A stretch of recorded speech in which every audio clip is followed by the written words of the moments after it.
Arriver chez Roland Topor le matin de bonne heure, ça quelque chose de presque indécent. Et pourtant, je vous le garantis, l'homme est déjà au travail. D'ailleurs, dans cet appartement, tout laisse penser que l'esprit du créateur Roland Topor est toujours en ébullition. Roland Topor, bonjour. Bonjour. Vous êtes matinal? Vous êtes plutôt quelqu'un qui travaille plutôt tard le soir? Oui, ou même qui ne travaille pas le soir, mais je ne me couche pas tôt, en fait. Je m'endors rarement tôt, donc je me lève tard. En 1989, à l'occasion du bicentenaire de la Déclaration des droits de l'homme, vous avez choisi, vous, d'illustrer le droit à la paresse. Alors, est-ce que vous êtes vraiment paresseux? Est-ce que c'est un droit que vous revendiquez toujours? Absolument. Je crois que ça fait partie des droits de l'homme. Le droit à la paresse... Lafargue avait fait un livre avec ce titre, c'était Le gendre de Marx, auquel il disait « Une étrange folie s'est emparée des travailleurs en régime capitaliste, l'amour du travail. » Sacré Topor, nous dire ça le jour de la fête du travail. Roland Topor nous a quittés le 16 avril dernier à l'âge de 59 ans. Celui qui se disait détester le travail bossait pourtant avec acharnement. Il se faisait le chantre de la paresse, mais son esprit restait toujours sur le qui-vive. Mais alors, monsieur Topor, la paresse n'est-elle pas votre principal outil de production? La production et la paresse vont ensemble, parce que tant que je suis au lit ou que je ne fais rien, évidemment, faire rien, c'est impossible. Donc on rêve, il y a des rêveries, j'imagine des dessins que je ne ferai pas, mais c'est toujours ça, c'est bien. J'imagine des choses à écrire que je n'écrirai pas. Et de temps en temps, il y a... le plus important, c'est de trouver la motivation de s'y mettre. Donc, au bout d'un certain temps passé au lit, il y a la culpabilité qui arrive et finalement, j'arrive à aller me mettre à bosser, à aller jusqu'à la table, qui est le plus compliqué. Topor paresseux, sacré farceur, et les milliers de dessins et illustrations, et la quarantaine d'ouvrages, et les centaines de chansons et les films, dont La planète sauvage, primé à Cannes en 1973, et les pièces de théâtre, et les 234 épisodes de la célébrissime série Téléchat. Ils se sont faits tout seuls. Vous allez quand même pas nous faire croire que vous avez été toute votre vie en vacances, non? J'ai pas besoin de vacances. Et en vacances, je travaille, je cherche des trucs. Pourtant, quand on voit les illustrations qu'il y a autour de vous, là, il y a plein de choses. On a l'impression que vous avez immortalisé des petits moments que vous avez passés. Non, c'est pas immortalisé, non, c'est plutôt parce que je m'embête à la campagne. Le cycle des saisons me déprime. Alors, j'essaye de trouver parfois les trucs pour un fond de dessin, quoi. Ça peut être utile de trouver un petit coin, un truc un peu juste, qui peut me servir après. Mais oui, moi, j'ai tendance à voir le vert dans le fruit. Et dans le paysage, même. Non, ça c'était à Belle-Île. Bon, je me suis dit, tiens, ça se peut être pas mal s'il y a des personnages devant. Mais ça vous déprime? Pourquoi ça vous déprime, la campagne? Mais parce que, mon Dieu, c'est comme ça. Et il y a le vieil arbre qui est mort, il y a un nouvel arbre qui pousse. C'est le rythme des saisons qui est très sensible. Alors, moi, je préfère la ville parce qu'il est moins visible. Enfin, ou alors, il se voit pas à travers les arbres morts ou les nouvelles pousses, mais plutôt en fonction des jupes qui raccourcissent chez les filles. Lorsque vous êtes quelque part, votre œil n'est jamais en vacances, oui? Si, non. C'est-à-dire que mon œil d'abruti se promène indifféremment sur un certain nombre d'objets sans remarquer tellement de la beauté qui s'y cache.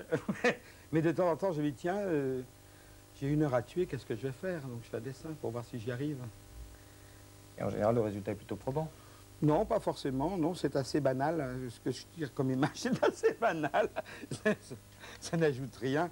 Mais simplement, c'est comme du tricot. Il n'y a pas trop à penser. J'essaye de faire ce que je vois comme ça, mais en rajoutant parfois machin. Mais franchement, c'est pas... Le but n'est pas de réussir à faire quelque chose, une œuvre, c'est plutôt de passer le temps. Mais à quoi a-t-il bien pu passer son temps? D'origine polonaise, Topor est né en 1938. Enfant, petit enfant, c'était un garçon comme les autres, presque banal, je dirais. Médiocre en dessin, plutôt doué en français. Il atterrit quand même aux Beaux-Arts en 1955, mais il n'y brillera pas. À sa majorité, il détourne un livre de comptabilité à l'aide de dessins cruels et maladroits, mais d'une originalité tout à fait débordante. À partir de là, tout s'enchaîne très vite. Il illustre des affiches de cinéma, une campagne pour Amnesty International et des couvertures du magazine Harakiri. Au théâtre, il met en scène Ubu-Roi ou son Café Panique. Il devient l'ami de Jean-Michel Ribes et de Jérôme Savary, pour lequel d'ailleurs il écrit des chansons. Romancier, Topor écrit notamment Mémoire d'un vieux con, considéré comme son chef-d'œuvre, ou encore Le locataire chimérique dont Roman Polanski s'inspire pour son film Le locataire. Mais Topor était aussi un cathodique tout à fait pratiquant et c'est la célèbre émission Téléchat qui le fait connaître du grand public. Topor passait son temps à créer, à dessiner ou à écrire, mais également à lire. Quelques impressions. Ce qui est assez agréable, c'est de lire un livre qui a été fait dans le lieu où on va, par exemple, à Trieste. C'est bien d'emporter Italo Svevo et de La conscience de Zeno, qu'un livre que j'aime beaucoup. Je l'ai lu à Trieste. C'est bien d'emporter Schnitzler à Vienne, et ainsi de suite, quoi. Est-ce qu'il y a des livres que vous lisez plusieurs fois, régulièrement, qui reviennent comme une espèce de musique que vous écoutez régulièrement? Certaines séries noires, oui. Ça, j'ai relu d'Achille Lemaitre, des Chandlers, mais jusqu'à quand j'étais gosse, je lisais par exemple, je relisais pratiquement chaque année Sans famille. J'adorais Sans famille. Terriblement angoissé, incroyablement sympathique, irrésistiblement drôle, Topor est mort en nous laissant le plus heureux des souvenirs, son rire, ce rire qu'on n'est pas prêt d'oublier. Si vous voulez vous plonger dans l'univers de Topor, nous vous recommandons quelques ouvrages. Tout d'abord, La cuisine cannibale, Roland Topor, que vous pouvez trouver aux éditions Point du Seuil. Ensuite, Le locataire chimérique, que vous pouvez trouver aux éditions Buffet-Châtel, Roland Topor toujours bien sûr. Ensuite, Le lexique au bazar des mots toxiques chez Michel Lafon. Et enfin, son dernier roman, Jachère partie, que vous trouvez aux éditions Julliard. Nous avons voulu rendre hommage à notre façon dans les écrans du savoir à Roland Topor, en compagnie d'Éric Van Buren. Bonjour. Bonjour. Merci beaucoup d'être l'invité des écrans du savoir. Vous êtes producteur de Téléchat. Vous avez très bien connu évidemment Roland Topor. Comment s'est passée l'aventure de Téléchat? Est-ce que vous pouvez nous expliquer un petit peu les origines? Mais les origines, c'est mon ami associé Henri Honneux qui a eu l'idée de faire une série pour les enfants qui mettait en scène des objets. Et Groucha, Lola et toute cette bande d'animaux sont nés après la rencontre avec Roland. Ce n'est pas nécessairement Roland qui a eu l'idée de mettre un chat et une autruche, c'est aussi venu de façon drôle, originale. Mais donc ce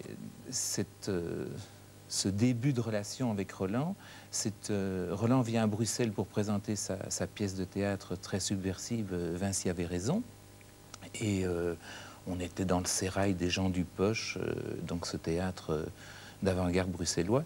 Et la pièce a fait scandale. Il y a eu une tentative de créer un débat très controversé entre une presse qui était très contre et une presse qui était pour. José Arthur, à l'époque, a voulu faire un direct là-dessus. Et Roland, pas du tout par lâcheté, mais parce que ça n'intéressait pas du tout de rentrer dans cette polémique, n'a pas participé à ce débat et on s'est retrouvés en fait dans un bistrot. Et nous, on a suivi et on nous a présenté et ça a fonctionné tout de suite. Il aimait beaucoup les bistrots, non? Ah oui. Comment il était au quotidien? À Roland, il était au quotidien d'une très grande simplicité. Moi, c'est ce qui m'a toujours étonné. Les quelques personnes dites vedettes que j'ai rencontrées dans ma vie, en fait, c'est des gens finalement assez simples dès qu'on les voit dans leur intimité. Et lui était très simple. Il était... une grande partie de son existence, c'était pour vivre, avec tout ce que ça comporte, comme il vous l'a expliqué dans le reportage qu'on a vu tout à l'heure. Assez peu de temps passé au travail, mais avec quelle efficacité. Alors, vous nous avez apporté des petits dessins. Est-ce que vous pouvez nous les expliquer? Oui, ça c'est donc quand on est arrivé à devoir mettre en scène un personnage donc comme ce chat, il y a eu des recherches et ici j'ai des dessins de Roland originaux qui sont par exemple, je vous les montre. Merci. Ah, je vous les montre aussi. Et ça, c'est la première ébauche. Je crois que cette ébauche-là est née du fait qu'un des partenaires producteurs financiers, en tout cas, qui était la RTBF,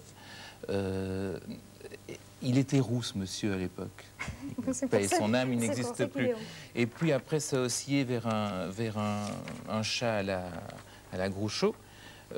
pour terminer par ce personnage-là. Qu'on reconnaît bien. Voilà, qu'on reconnaît et qui est en fait la copie conforme du chat que nous avions au bureau. Alors justement, vous nous avez apporté le téléchat préféré de Topor. Si vous voulez bien, on le regarde ensemble. C'est un bel hommage qu'on vous donne à Topor et à Xorlieu. Merci. Merci beaucoup.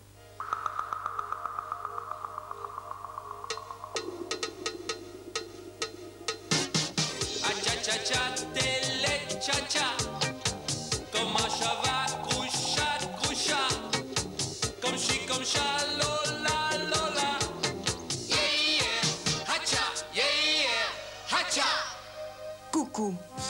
Aujourd'hui, d'Andrevie 78, c'est pire qu'un d'Andrevie 13. Groucha n'est plus parmi nous. À Terre 12, ce matin, il s'est envolé vers Hollywood où il va prendre la direction de la célèbre chaîne américaine WC Dog. Pour nous tous, à Téléchat, ce ne sera jamais plus comme avant. Téléchat écoute. Je sais plus où donner de la tête, Lola. Ça n'arrête pas de sonner. Le standard est bloqué. Lequel je te passe? Donne-moi un au hasard.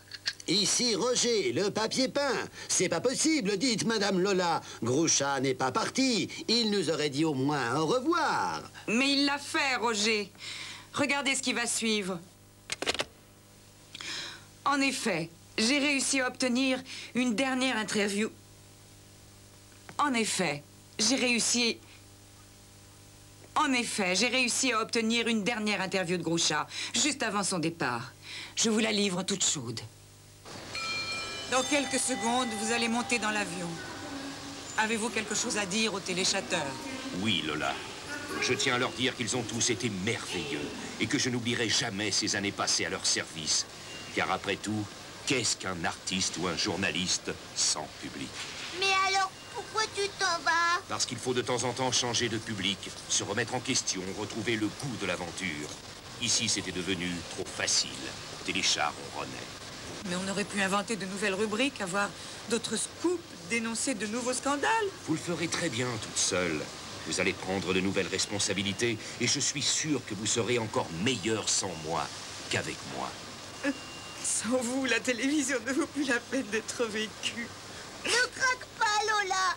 Sois courageuse. C'est plus fort que moi. Coupez! Coupez!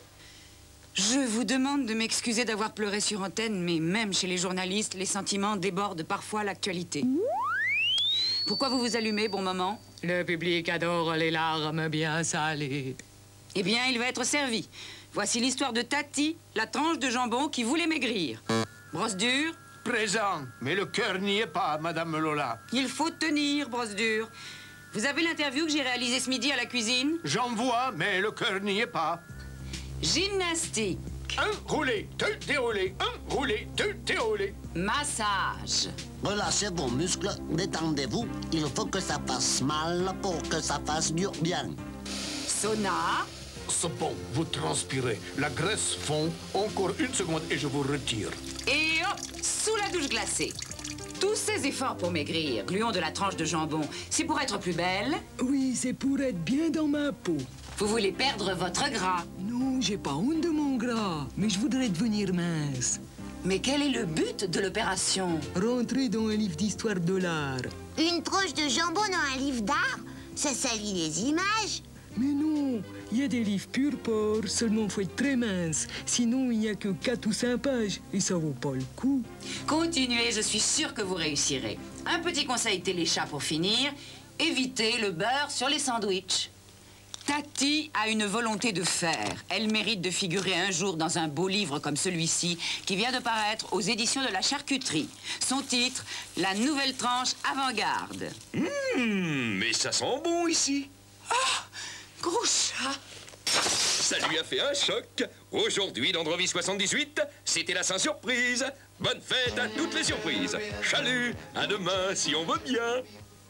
Chalut, chalut, à